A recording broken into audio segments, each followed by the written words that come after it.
Hello दोस्तों, कैसे हैं आप लोग। आई होप कि आप लोग अच्छे होंगे। स्वागत है आपका हमारे आज की क्लास में, जहां हम लेकर आए हैं शॉर्ट नोट केमिस्ट्री चैप्टर 1 का। पहला में दिया हुआ है, क्या दिया हुआ है, रासायनिक अभिक्रिया। रासायनिक अभिक्रिया सबसे पहले किसे कहते हैं, तो जब कोई पदार्थ अकेले टूटकर या किसी अन्य पदार्थ के साथ क्रिया कर एक या अधिक पदार्थों का निर्माण करता है उसे क्या बोलते हैं, रासायनिक अभिक्रिया। उसे क्या बोलेंगे, रासायनिक अभिक्रिया। जैसे में देखिए फॉर एग्जांपल यहाँ पे H2 था, ये Cl2 था, ये रिएक्शन करके 2HCl बना दिया। यहाँ पे देखिए वियोजन या अपघटन अभिक्रिया, वियोजन बोलिए या अपघटन अभिक्रिया बोलिए। इस अभिक्रिया में बड़े पदार्थ के यौगिक टूटकर दो या दो से अधिक उत्पाद बनाते हैं। कोई एक यौगिक रहेगा, ये टूट जाएगा और दो या दो से अधिक पदार्थ बना देगा, एक A और एक B, दो या दो से अधिक पदार्थ बना देगा। जैसे A भी कोई पदार्थ रहेगा, A भी कोई यौगिक रहेगा, ये टूटकर एक A में टूट जाएगा और एक B में टूट जाएगा। जैसे देखिए एग्जांपल 2FeSO4 था, ये रिएक्शन करके Fe2O3SO2 यानी एक बड़े प्रकार के यौगिक है, ये टूट गया है, तीन अलग अलग प्रतिफल में टूट गया है, तीन अलग अलग प्रतिफल में टूट गया है। तो जो टूट जाए, जैसे देखिए अगला नंबर एग्जांपल देखिए CaCO3 था, ये बड़े प्रकार के यौगिक है, ये टूट गया है CaOCO2 में, CaO प्लस CO2 में, यानी टूटकर दो अलग अलग उत्पाद बनाते हैं, तो उसे क्या बोलेंगे, वियोजन अभिक्रिया। हेलो दोस्तों, कैसे हैं आप लोग। आई होप कि आप लोग अच्छे होंगे। स्वागत है आपका हमारे आज के क्लास में, जहां हम लेकर आए हैं शॉर्ट नोट केमिस्ट्री चैप्टर 1 का। वीडियो को अंत तक जरूर देखें। अगर वीडियो अच्छा लगे तो चैनल को सब्सक्राइब करना ना भूलें और वीडियो को लाइक शेयर और कमेंट जरूर करें। साथ में बेल आइकन को दबाना ना भूलें ताकि जो भी वीडियो डालें आप तक सबसे पहले पहुंचे। तो इसमें हम पढ़ेंगे रासायनिक अभिक्रिया एवं समीकरण। क्या पढ़ेंगे, रासायनिक अभिक्रिया एवं समीकरण का शॉर्ट नोट पढ़ेंगे, जिससे आप लोग को रिविजन का टेंशन भी खत्म हो जाएगा। चलिए तो वीडियो में आगे बढ़ते हैं। पहला में दिया हुआ है, क्या दिया हुआ है, रासायनिक अभिक्रिया। रासायनिक अभिक्रिया सबसे पहले किसे कहते हैं, तो जब कोई पदार्थ अकेले टूटकर या किसी अन्य पदार्थ के साथ क्रिया कर एक या अधिक पदार्थों का निर्माण करता है उसे क्या बोलते हैं, रासायनिक अभिक्रिया। उसे क्या बोलेंगे, रासायनिक अभिक्रिया। जैसे में देखिए फॉर एग्जांपल यहाँ पे H2 था, ये Cl2 था, ये रिएक्शन करके 2HCl बना दिया है। यहाँ पे देखिए अगला नंबर एग्जाम्पल, यहाँ पे CaCO3 था, ये टूट गया है, दो अलग अलग यौगिक में टूट गया है, एक में टूटा है CaO, एक में टूटा है CO2, यानी टूट जाए यानी टूट जाए या मिलकर जुट जाए, टूट जाए या जुट जाए, यानी टूट कर या मिलकर बनाएगा, तो उसी को क्या बोलेंगे, रासायनिक अभिक्रिया। आगे देखिए, आगे दिया हुआ है, रासायनिक अभिक्रिया में भाग लेने वाले पदार्थ को अभिकारक बोलते हैं। क्या बोलते हैं, रासायनिक अभिक्रिया में भाग लेने वाले पदार्थ को अभिकारक। रासायनिक अभिक्रिया के फलस्वरूप बने पदार्थ को प्रतिफल या उत्पाद बोलेंगे। क्या बोलेंगे, प्रतिफल या उत्पाद। इसी को इंग्लिश में बोल देते हैं प्रोडक्ट। इसी को इंग्लिश में क्या बोल देते हैं, प्रोडक्ट।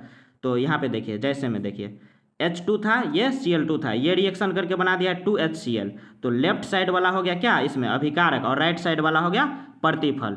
यानी भाग लेने वाले पदार्थ को क्या बोलेंगे, अभिकारक। क्या बोलेंगे, अभिकारक। भाग लेने वाले पदार्थ को अभिकारक, और जो बन जाएगा उसे क्या बोलेंगे, प्रतिफल। जो बन जाएगा उसे क्या बोलेंगे, प्रतिफल। जैसे आप लोग को यहाँ पे लिखा हुआ है। आगे देखिए, रासायनिक अभिक्रिया के कुछ उदाहरण हैं यहाँ पे, जैसे शरीर में भोजन का पचना, यह उदाहरण हो गया रासायनिक अभिक्रिया का। जैसे शोषण, जैसे लोहे पर जंग लगना, आप लोग देखे होंगे लोहे पर जंग लग जाता है। मैग्नीशियम फीते का जलना, दही का बनना, यह सब किसका उदाहरण हो गया, रासायनिक अभिक्रिया का उदाहरण हो गया। आगे देखिए, रासायनिक समीकरण को संतुलित क्यों किया जाता है, तो अभिकारक के परमाणु संख्या तथा प्रतिफल के परमाणु संख्या बराबर हो, इसीलिए समीकरण को संतुलित किया जाता है। जैसे देखिए यहाँ पे Fe था, Fe प्लस H2O, ये रिएक्शन करके Fe3O4 प्लस H2 बना दिया है। यानी यहाँ पे Fe के कितने परमाणु था, एक, और यहाँ पे क्या कितना हो गया है, 3। तो यह तो बराबर तो नहीं है, न तो लेफ्ट बराबर है न तो राइट बराबर है। इसी अब ये लेफ्ट वाले को क्या बोलते हैं, अभिकारक, और राइट वाले को प्रतिफल। तो इसी दोनों के परमाणु संख्या बराबर करने के लिए समीकरण को संतुलित किया जाता है। आगे देखिए, रासायनिक अभिक्रिया के प्रकार है। पहला प्रकार है संयोजन अभिक्रिया। इस अभिक्रिया में दो या दो से अधिक अभिकारक मिलकर एकल उत्पाद बनाता है। इस अभिक्रिया में कितना उत्पाद बनाता है, एकल उत्पाद। कितना, एकल उत्पाद, जो दो या दो से अधिक अभिकारक मिलकर।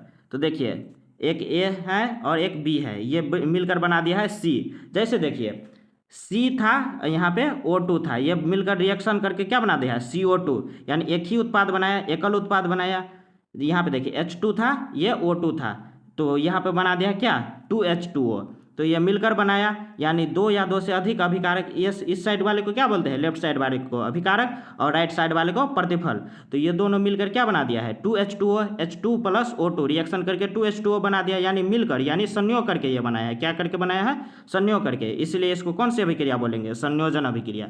आगे देखिए, वियोजन या अपघटन अभिक्रिया, वियोजन बोलिए या अपघटन अभिक्रिया बोलिए।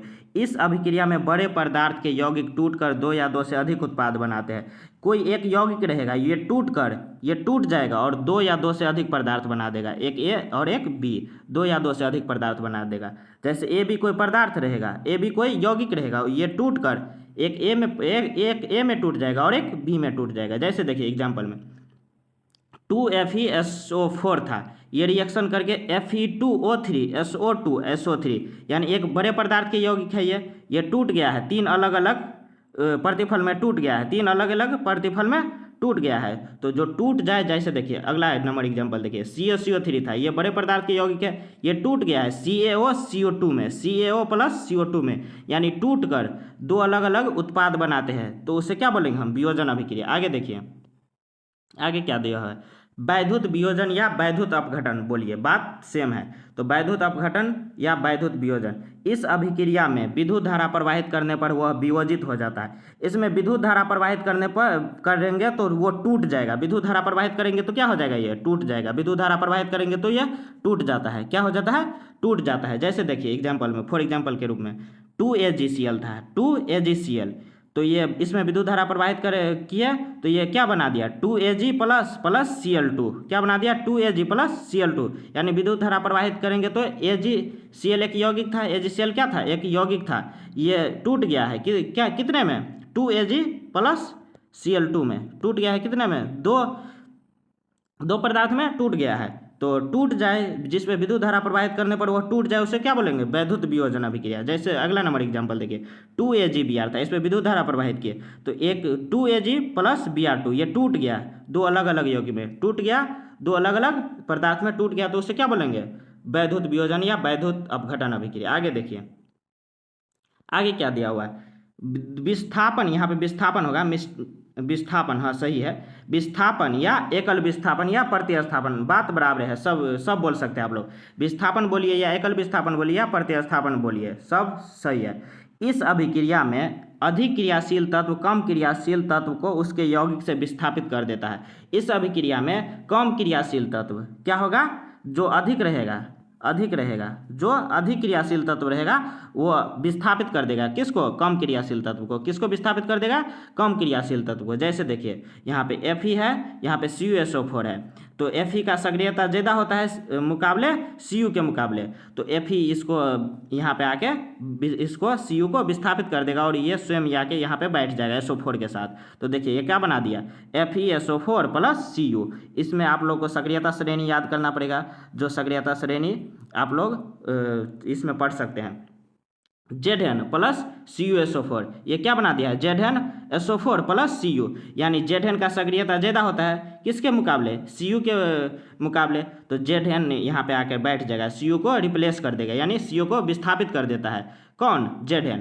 तो यहाँ पे ZnSO4 हो जाएगा और Cu विस्थापित हो जाएगा, तो इसी को क्या बोलेंगे? विस्थापन अभिक्रिया। आगे देखिए,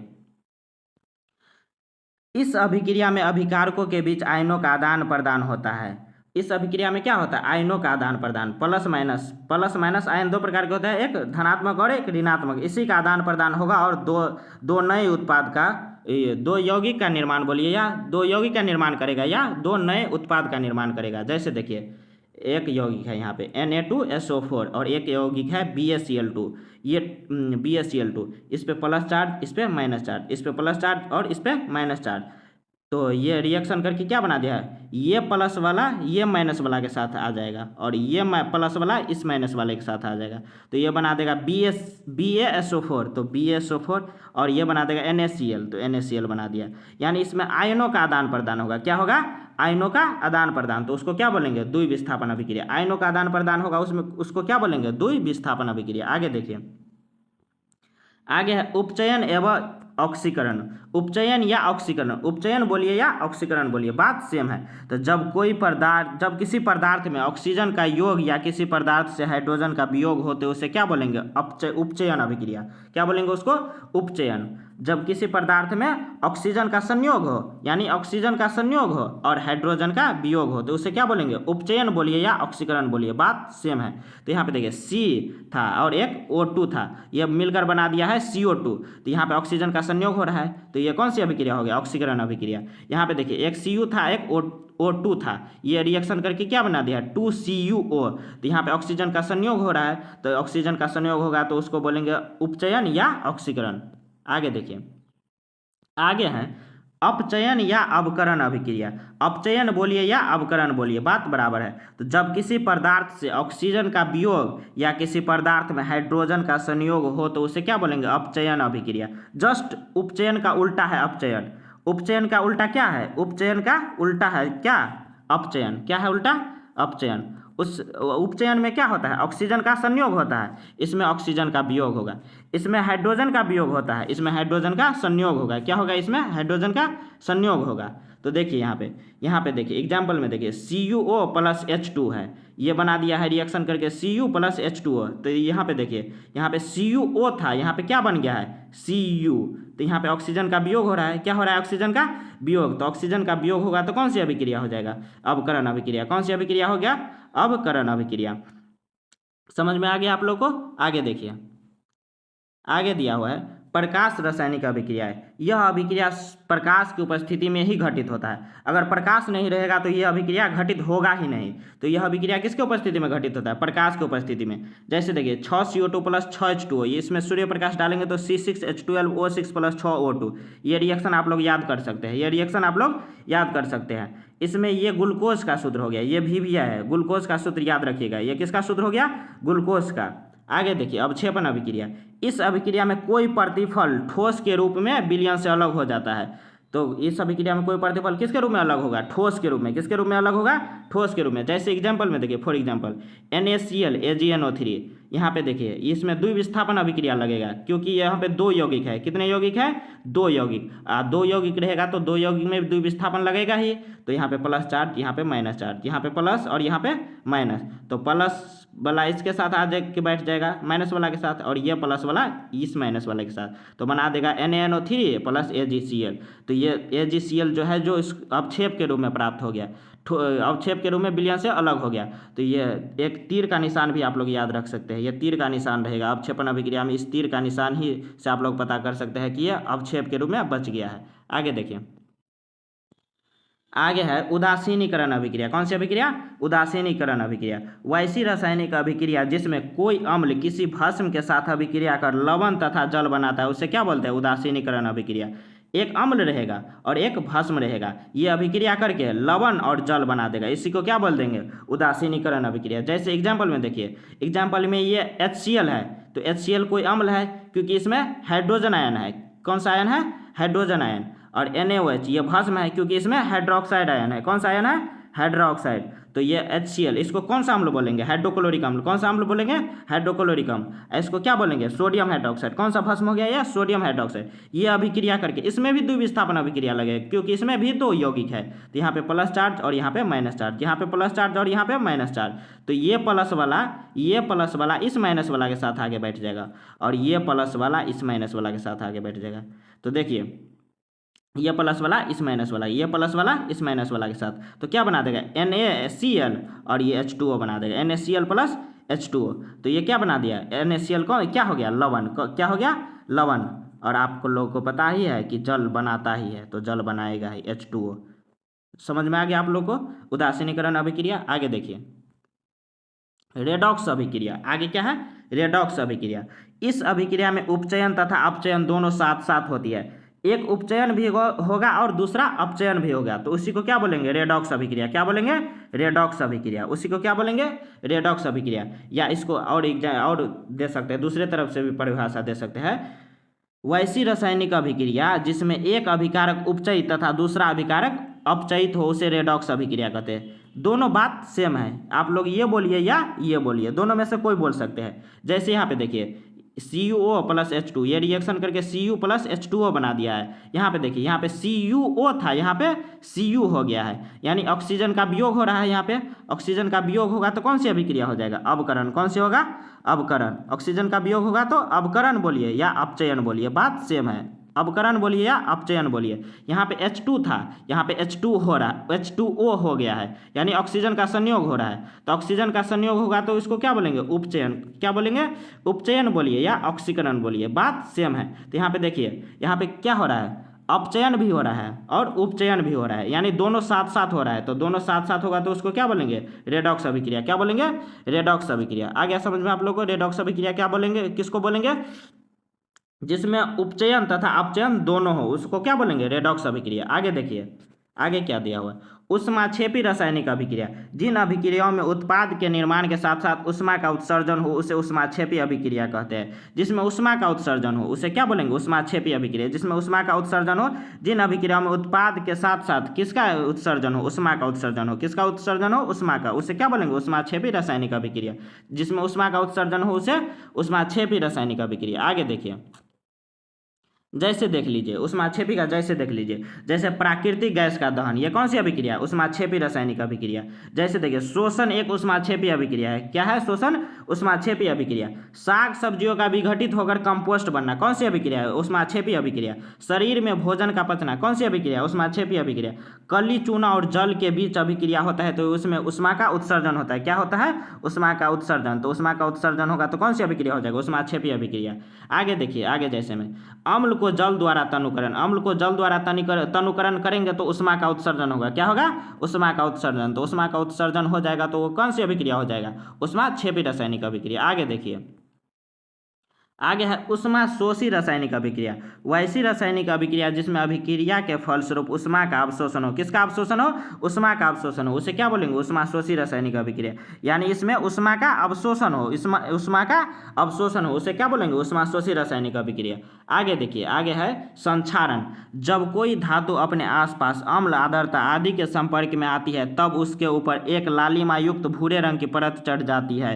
इस प्रक्रिया को क्या कहते हैं? संक्षारण। आप लोग देखे होंगे जब लोहा को वायु में खुला छोड़ देते हैं तो उसके ऊपर एक लाल टाइप का कुछ परत चढ़ जाता है, उसी को क्या बोलते हैं? कि इसमें लोहा में जंग लग गया है। क्या लग गया है? जंग लग गया है, तो इसी को संक्षारण बोलते हैं। क्या बोलते हैं इसको? संक्षारण हो गया, संक्षारित हो गया है वो।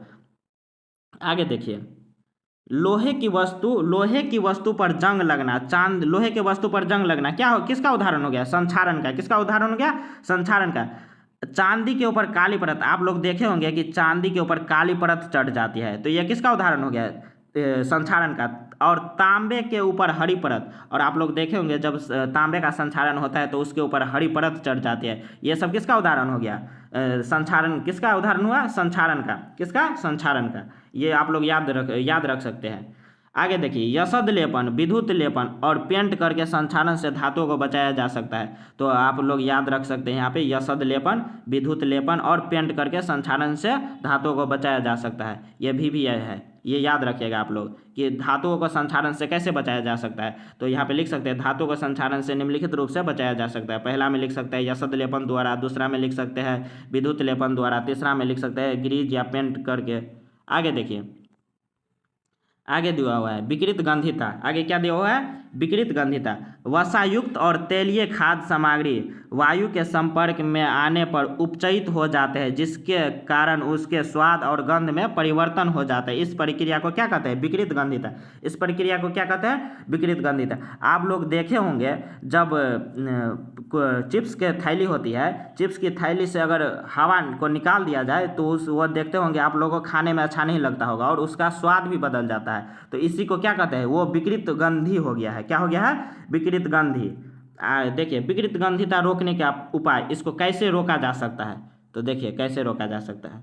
पहला हो गया प्रति ऑक्सीकारक का उपयोग करके, यानी मान के चलिए हम उसमें क्या बोलते हैं उसको, चिप्स की थैली में कौन सी गैस भरी रहती है? Nitrogen gas. कौन सी गैस भरी रहती है? Nitrogen gas. अगर हम चिप्स की थैली में ऑक्सीजन गैस भर दें तो वो तो ऑक्सीकृति हो जाएगी। अगर ऑक्सीजन गैस भर दे तो ऑक्सीकरण के कारण ऑक्सीकृत हो जाएगी और जिसके कारण वो खराब हो जाएगी। तो इसीलिए इसके ऑक्सीजन के जगह पे नाइट्रोजन का उपयोग किया जाता है। किसका उपयोग किया जाता है? नाइट्रोजन का। तो पहला हो गया प्रति ऑक्सीकारक का उपयोग करके, दूसरा हो गया वायुरोधी बर्तन में खाद्य सामग्री रखकर वायु के स्थान पर नाइट्रोजन गैस भर के। वायु में कौन सी गैस होती है? सभी तरह की गैस होती है जिसमें ऑक्सीजन भी होती है, तो ऑक्सीजन के स्थान पर कौन सी गैस भर के? नाइट्रोजन गैस भर के। चौथा हो गया शीतलन द्वारा। कौन सी, किसके द्वारा? शीतलन द्वारा। आगे देखिए, आगे में दिया हुआ है शरीर में भोजन का पचना एक अपघटन या वियोजन अभिक्रिया भी है। शरीर में भोजन का पचना कौन सी अभिक्रिया है? एक तो ऊष्माक्षेपी रासायनिक अभिक्रिया है ही, लेकिन उसके अलावा ये अपघटन या वियोजन अभिक्रिया भी है। याद रखिएगा, ये ऑब्जेक्टिव के लिए भी है। अगर ये क्या बोलते हैं उसको, अगर ऊष्माक्षेपी अभिक्रिया नहीं दिया रहेगा, ऊष्माक्षेपी अभिक्रिया नहीं दिया रहेगा, तो इसमें से क्या हो जाएगा? अपघटन या वियोजन अभिक्रिया। दोनों में से कोई एक ऑप्शन में दिया रहेगा तो कोई एक मार देंगे। ठीक है, तो देखिए आगे देखिए, जिस न्यूनतम ताप पर कोई पदार्थ जलना प्रारंभ करता है उसे क्या बोलते हैं? ज्वलन ताप कहते हैं। क्या कहते हैं? उसे ज्वलन ताप कहते हैं। जिस न्यूनतम ताप पर कोई पदार्थ जलना प्रारंभ करता है उसे क्या बोलते हैं? ज्वलन ताप कहते हैं। आगे देखिए, आगे क्या दिया हुआ है? आगे दिया हुआ है कि किसी ताज़ा तेल को बहुत दिनों तक सुरक्षित रखने के लिए किसका उपयोग किया जाता है? नाइट्रोजन गैस का उपयोग किया जाता है। किसका उपयोग किया जाता है? नाइट्रोजन गैस का उपयोग किया जाता है। मान के चलिए, अगर नाइट्रोजन गैस के जगह पे ऑक्सीजन गैस हम भर दे तो ऑक्सीकरण के कारण वो तो चीज़ वस्तु खराब ही हो जाएगा। तो फिर ऑक्सीजन गैस हम क्यों भरे? उसके जगह पे कौन सी गैस भरी जाती है? Nitrogen gas. आगे देखिए, AgBr एक ऐसा पदार्थ है जो फोटोग्राफी में प्रयुक्त होने वाली फिल्म बनाने में प्रयुक्त होता है। किस में प्रयुक्त होता है? फिल्म बनाने में। ये ऑब्जेक्टिव के लिए याद रखिएगा, बहुत भी है। आगे देखिए, ये हो गया आप लोग के लिए प्रश्न तथा व्यास। आप लोग अगर वीडियो समझ में आ गया होगा तो आप लोग ये आसानी से बता सकते हैं। आप लोग ये क्या कर सकते हैं? आसानी से बता सकते हैं। इसमें पूछ रहा है प्रत्येक अभिक्रिया के प्रकार बताइए, ये कौन सी अभिक्रिया है। जितने भी अभी आप लोग अभिक्रिया पढ़े होंगे वो उसी में से ये कोई ना कोई अभिक्रिया होगा। ABC, ये पूरा अभिक्रिया का आप लोग नाम बता के रखिएगा कॉमेंट में। आगे देखिए, दूसरा नंबर क्वेश्चन दिया हुआ है, निम्नलिखित समीकरण को संतुलित कीजिए। संतुलित करना है, ये मतलब लेफ्ट साइड भी बराबर करना है और राइट साइड भी बराबर करना है। इसी का मतलब हो गया, इसका मतलब हो गया संतुलित है। ये बराबर और ये बराबर, यानी प्रतिफल के परमाणु संख्या तथा अभिकारक के परमाणु संख्या बराबर हो जाएगा तो संतुलित हो जाएगा। तो आप लोग को ये कितना है? 1 2 3 4 5 को क्वेश्चन आप लोग को संतुलित करके कॉमेंट में आंसर बताना है। मिलते हैं अगले वीडियो में, तब तक के लिए जय हिंद।